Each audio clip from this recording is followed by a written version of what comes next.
اور دیکھ ذرا تجھے میں نے بچپن سے لے کے آج تک کس طرح ناز و نام سے پالا ہے. تو بچپن سے یتیم تھا, تیرا باپ مر گیا تھا, میں نے لوگوں کے گھروں میں کام کاج کر کر کے میں نے تجھے پالا ہے. اب جب جوانی کے قریب آیا تو نے مجھے چھوڑ دیا, محمد کا در پکڑ لیا ہے, حالانکہ تجھے بہتر پتا ہے کہ محمد سے معاذ اللہ مجھے کتنی نفرت ہے.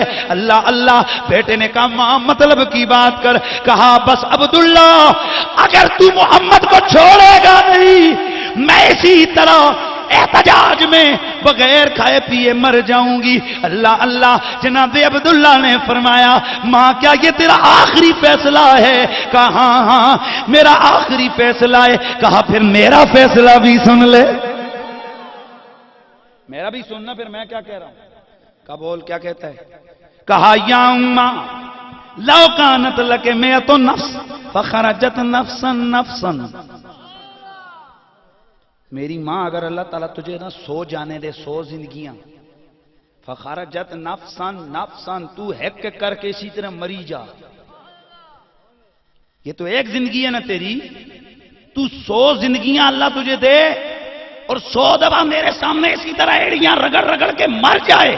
فواللہ ما ترکت محمدا, رب کی عزت کی قسم ہے اور جس سونے کے لڑ میں لگ گیا ہوں میں نے اس محمد کو کبھی نہیں چھوڑنا ہے. نہ بن سکی ہے نہ بن سکے گا, نہ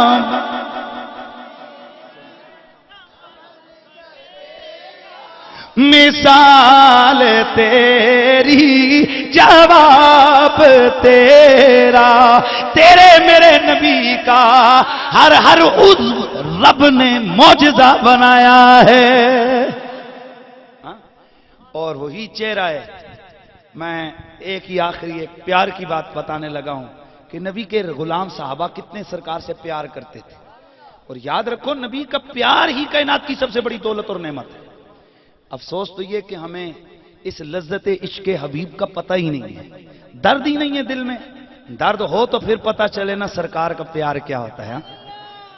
اور کسی نے پوچھا تھا پیر مہر علی گولڑوی سے رحمت اللہ تعالی علیہ, اے خواجہ گولڑوی بتائیے کیسی گزر رہی ہے؟ تو آپ نے فرمایا تھا جو عشق محمد میں وہ درد میں ایک آہ لیتا ہوں نا, اب پتا چلا ہے زندگی ساری کوئی لے لے بس ایک آہ دے دے. اور عشق کی جو آہ ہے, حضرت علامہ بایزید حضرت امام بایزید بستامی علیہ رحمہ آپ فرمایا کرتے تھے کہ عاشق ایک آہ بھر کر جہاں چلا جاتا ہے عابد 70 سال رگڑے کھا کے بھی وہاں نہیں جا سکتا. اس لیے اقبال نے درس دیا تھا کہ عشق میں مقام پیدا کر,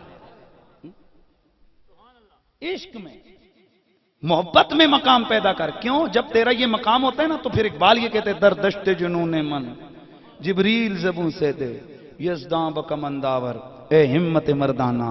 یہ جنون, یہ جذبہ عشق اور محبت, یہ ایسی کیفیت ہے جب بندہ وہاں پہنچتا ہے نا اس کا مقام یہ ہوتا ہے کہ اس کے سامنے جبریل بھی معمولی شکار ہوتا ہے. در دشت جنون من جبریل زبوں سے دے یزداں بکمنداور, اے ہمت مردانہ. ہاں اتنی قوت ہوتی ہے. اور میں اکثر یہ شعر پڑھا کرتا ہوں کہ خودی کو کر بلند اتنا کہ ہر تقدیر سے پہلے خدا بندے سے خود پوچھے بتا تیری رضا کیا ہے. یہ ہے وہ مقام خود, یہ ہے وہ مقام عشق, مرتبہ محبت. دوستان عزیز, محبت رسول مسلمان کا سب سے قیمتی اثاثہ ہے. اور یہ جلسے, یہ اجتماع, ان کا صرف یہی مقصد ہوتا ہے کہ سونے نبی کے حسن کی بات سن کے دل میں ان کی تصویر کا خیال آ جائے, حضور کا چہرہ ذہن میں بس جائے اور ہر وقت حضور سے پیار. جتنا جس کا زیادہ ذکر ہوتا ہے اتنا اس سے زیادہ پیار ہو جاتا ہے. بات سمجھ آ رہی ہے نا؟ خیر, حضور کے ساتھ میں کرم کے صحابہ کتنا پیار کرتے تھے. غزوہ تبوک ہے, کیا بولا؟ غزوہ تبوک. غزوہ تبوک کے موقع پر اللہ وحدہ لا شریک نے رسول اللہ کو حکم دیا, سرکار چلے گئے. اور یہ وہ غزوہ ہے کہ جس میں سب سے زیادہ تکلیف اٹھانی پڑی مسلمانوں کو. کھانا ختم ہو گیا، پانی ختم ہو گیا، بھوکے پیاسے، گرمی کی شدت ہے، منافق بانے شانے کر کے پیچھے رہ گئے، مدینے میں نہیں گئے حضور کے ساتھ. ہاں جی، کوئی کہتا جی میں ذرا بیمار ہوں، کوئی کہتا جی میں. یہ بانے اکثر بنتے رہتے ہیں. جی کچھ آکھے نا کہ فلانی جی کنجر نچنے نے، گڈیاں ہی گڈیاں گڈیاں ہی گڈیاں، فلانی جی میلاد ہو رہے تھوڑا کار نکل جائے. میں صحیح کہہ رہا ہوں. اور پھر ہم لوگوں کے دلوں سے تو نہ جانے یہ دین کی وہ تڑپ کہاں چلی گئی یار. ایک وہ دور ہوتا تھا کہ جناب لوگ علماء کی ایک بات کے لیے ترستے تھے. وہ شاید میں سمجھتا ہوں کہ شاید ہم لوگ بے عمل ہو گئے، شاید یہ وجہ ہے، یا پھر آپ جو بالکل ہی دنیا دار ہو گئے ہیں. دونوں میں سے کوئی ایک وجہ تو ہے، کچھ نہ کچھ تو وجہ ہے. ایک دور ہوتا تھا، بوڑھے بوڑھے جوان جوان بزرگ مسجدوں میں جا کر 10 بجے جا کر جمعے کے انتظار میں بیٹھے ہوتے، مولانا صاحب آئیں گے گفتگو. اور آج حالت یہ کہ ادھر اذان ہو رہی ہوتی ہے تو یہ دوڑ دوڑ کر دگڑ دگڑ دگڑ دگڑ مسجد میں جاتے ہیں، ٹوپی اٹھائی اللہ اکبر، ادھر سلام ہوا ٹوپی اٹھا کے وہ پھینکی حضرت صاحب ہو جاتے ہیں. اتنا سا ہمارا تعلق رہ گیا. اس میں آپ کا نہیں، ہمارا مولویوں کا بھی قصور ہے، کیونکہ آپ کے نزدیک تو جو داڑھی والا جو پگڑی والا وہ مولوی ہے، جہاں قرآن کھول کے بچے بیٹھے ہوں وہ مدرسہ ہے. پر آپ کو چاہیے تھوڑا فرق کریں نا. میں اکثر ایک جملہ دہراتا ہوں، درود والوں میں اور بارود والوں میں فرق ضروری ہے. اگر یہ فرق نہیں کریں گے تو پھر تو یہ نفرتیں اور بڑھیں گی. فرق ہے. درود والوں کا میسج ہے محبت کا، درود والوں کا میسج ہے پیار کا، درود والوں کا میسج ہے احترام کا، احترام آدمیت، احترام انسانیت، اخلاقیات، اخلاق، حسن اخلاق، جان کی قدر. کسی کے ایک مومن کے قطرے خون کی وہ قیمت ہے کہ میرے رسول نے کعبہ شریف کے پاس گئے، میرے آقا نے فرمایا یا کعبہ ان حرمت المؤمن الاعظم حرمتا منک. او کعبہ تو اللہ کا گھر ہے، لیکن جو بندے مومن کی حرمت ہے وہ تیری حرمت سے زیادہ ہے. حضرات آج کیا ہو رہا ہے؟ انسانیت کی قدریں مٹ گئی ہیں. جہاں جس کا دل کرتا ہے 10-15 مار دیتا ہے. اور اوپر ظلم تو یہ کہ مسجدوں کے ممبروں پہ بیٹھنے والے وہ اس کو جہاد کا نام دے کر اس کو جنت کا ٹکٹ دے رہے ہوتے ہیں. لا حول ولا قوت الا باللہ. میرے رسول کا تو فرمان ہے، جس نے کسی مسلمان بھائی کی طرف غصے سے اسلحہ سیدھا کیا، ابھی چلایا نہیں، اس کے اعمال چلانے سے پہلے ہی ضائع ہو جاتے ہیں. غصے سے اسلحہ سیدھا کرنے والا اگر کسی مسلمان بھائی کی طرف سیدھا کرے اسلحہ، اس کے اعمال ضائع. تو جو بے گناہ ہزاروں بچوں کو یتیم کر رہے ہیں، جو بے گناہوں کو مار رہے ہیں، اور میرے رسول نے فرمایا مسجد میں مولی کھا کے نہ ہو، مسجد میں لہسن پیاز اور مولی کھا کر نہ ہو، کیونکہ اس تمہارے منہ کی بو سے نمازی کو تکلیف ہوگی. اور جو نبی مولی اور پیاز کی بو کی تکلیف نمازی کے لیے برداشت نہیں کرتا، جب ان مسجدوں کے دھماکوں سے مسجدوں کے پڑخچے اڑ رہے ہیں، مومنوں کے جسم کے ٹکڑے اڑ رہے ہیں، ذرا خود سوچو وہاں میرا رسول کیسے گوارا کر رہا ہو، وہاں میرے نبی پر کیا گزرتی ہوگی. اس لیے حضرات دعا کرو اللہ تعالی ہمیں رسول کی اطاعت کی توفیق عطا فرمائے، ہمیں قدر آدمیت کی توفیق عطا فرمائے. انسان کی بہت بڑی شان ہے. افسوس تو یہ ہے کہ ہم لوگ بلی کو پتھر نہیں مارتے، یار زیروش ہے، ہائے افسوس. اور بھائی اگر کو تھوڑی سی بات ہو اس کے منہ پہ تھپڑ کیا اس کو گولی مارنے کو تیار ہوتے ہیں. کیا یہ ہمارا ایمان ہے؟ یہ ہمارا اسلام ہے؟ اور جب ایک بلی، اور حدیث ہے میرے رسول نے فرمایا ایک فاحشہ زانیہ عورت تھی، ایک جگہ گئی تو کتا پیاس سے بلک رہا تھا اور کنویں کے کنارے یہ جو ہے نا گارا مٹی یہ چاٹ رہا تھا. اس کو ترس آیا، اس نے اپنا دوپٹہ اتارا، دوپٹہ اتار کر اس کو نچوڑ کے اپنے جوتے میں پانی پلایا. کتے نے پانی پیا، رب نے اس کی خطاؤں کو بخش کے اس کو اپنے قربت عطا فرما دی.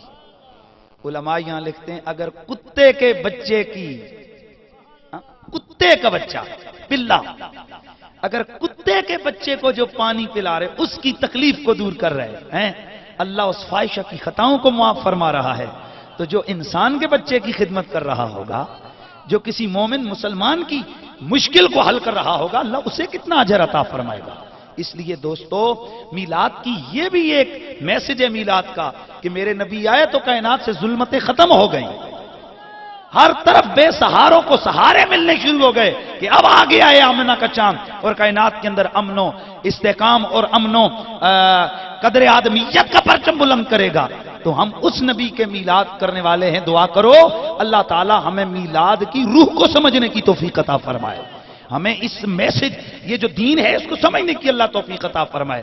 تو خیر وقت کافی بیت گیا ہے، میں چاہ رہا تھا کہ وہ حدیث آپ کی نظر کرتا، بہرحال جلدی سے عرض کر دیتا ہوں کہ منافق گھر میں چھپ گئے، 3 صحابی تھے، حضرت ہلال بن امیہ، حضرت کعب بن مالک اور ایک دوسرے صحابی تھے مرارہ بن ربیع، یہ پیچھے رہ گئے۔ سرکار گئے جہاد کر کے غزوہ تبوک سے واپس آئے، منافقوں نے آ کر بانے شانے ڈالے، ہی ہمارا بچہ مار گیا، میرا یہ تھا، میرا وہ تھا، میرا وہ تھا، بانے پیے۔ سرکار صلی اللہ علیہ وسلم میرے کریم مدنی آقا نے کہا ٹھیک ہے، حضور نے معاف کیا، معاف کیا مطلب سرکار نے کہا ٹھیک ہے، درگزر کیا۔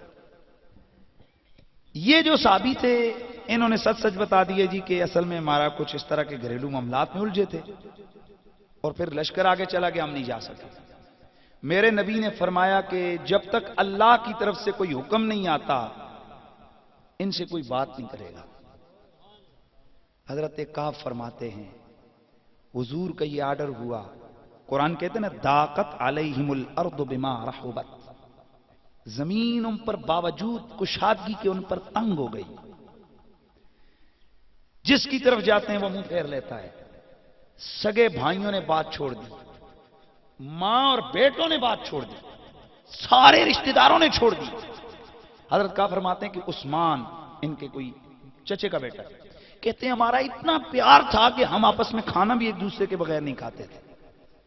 کہتے ہیں وہ باغ میں کام کر رہا تھا، میں اس کے پاس گیا تو اس نے مجھے دیکھ کر منہ پھیر لیا، میں نے بات کی اس نے بات نہ کی، میں نے پھر بات کی اس نے بات نہ کی، تو میں نے پوچھا کیوں بات نہیں کرتے ہو، تم تو میرے بغیر کھانا نہیں کھاتے تھے۔ اس نے ایک ہی کہا اللہ و رسولہ اعلم، یہ اللہ اور اس کا رسول بہتر جانتے ہیں۔ کہا بات تو کر، منہ پھیر کے کہا جس کو نبی منہ نہ لگائے اسے میں منہ نہیں لگا سکتا۔ حضرات یہ صحابہ رو رو کر ان کی راتیں گزر رہی ہیں۔ اب جو میں پیار کی بات بتانے لگا ہوں، ذرا عشق اور محبت کی بات سنو۔ صحابہ کہتے ہیں ہم نماز کے لیے برابر جاتے، سرکار کے پیچھے نماز بھی پڑھتے، دعا بھی کرتے۔ حضور ہم سے بات نہیں، ہم ان کو جب سامنے جاتے تو ہم سلام کرتے، ان کے لبوں کو دیکھتے وہ ہلتے۔ اب جو چیز ہے اس کو غور سے سنو۔ کہتے ہیں ہمیں حضور کو دیکھے بغیر چین نہیں آتا تھا۔ اللہ اکبر۔ فرماتے ہیں ہمیں اور تو حضور کے سامنے جا نہیں سکتے تھے، دیکھ نہیں سکتے تھے، پر نماز میں ہم جلدی جاتے، حضور کی سائیڈ پہ کھڑے ہوتے۔ کدھر؟ سائیڈ پہ۔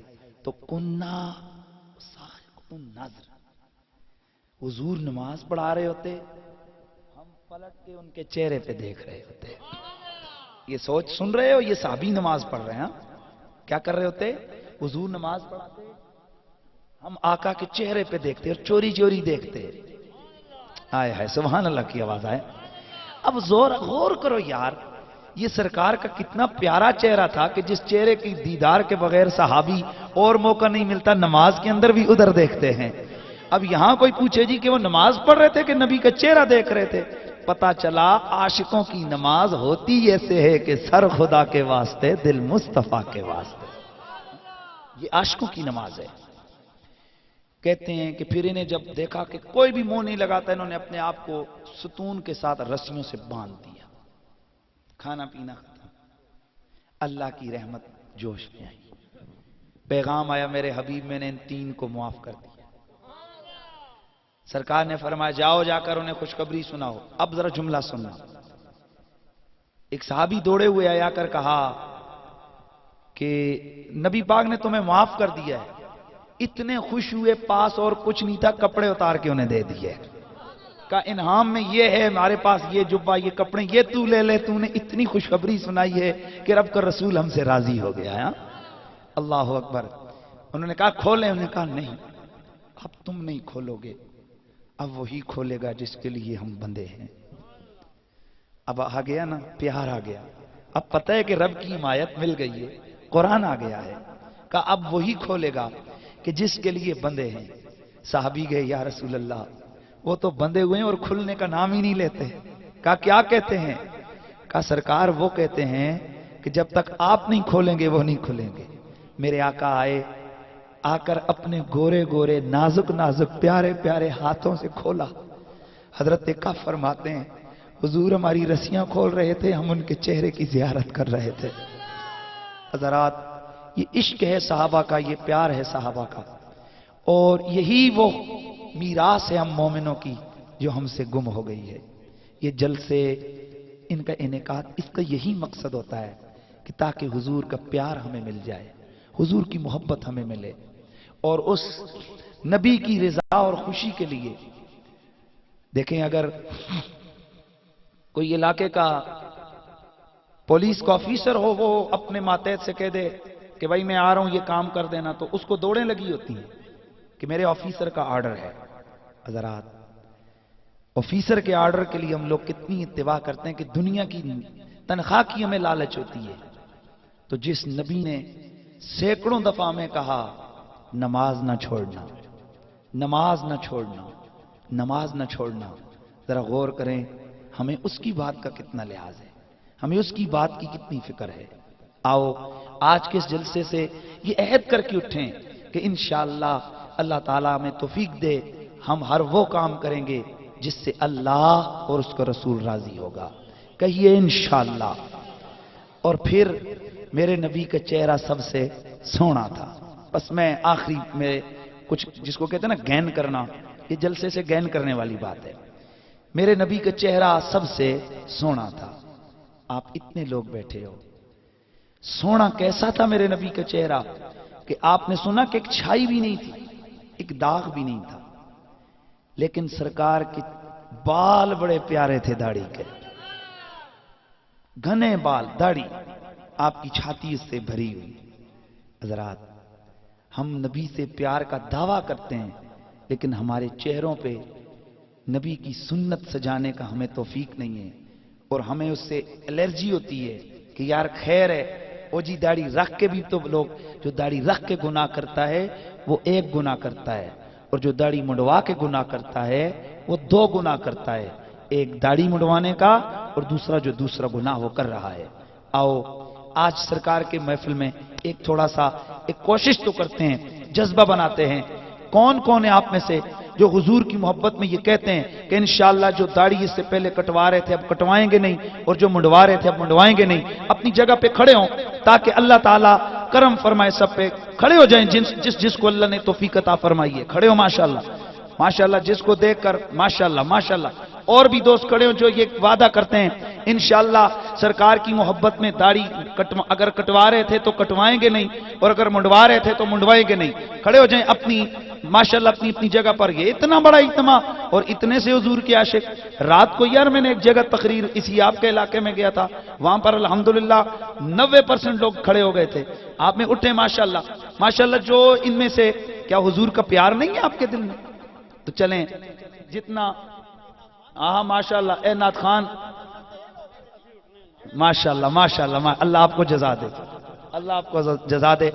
تو یہ بس تشریف رکھیں، اللہ آپ کو قبول فرمائے اور آپ کو ثابت قدمی عطا فرمائے۔ اللہ تعالیٰ میری اور آپ کی حاضری اپنی بارگاہ میں قبول فرمائے۔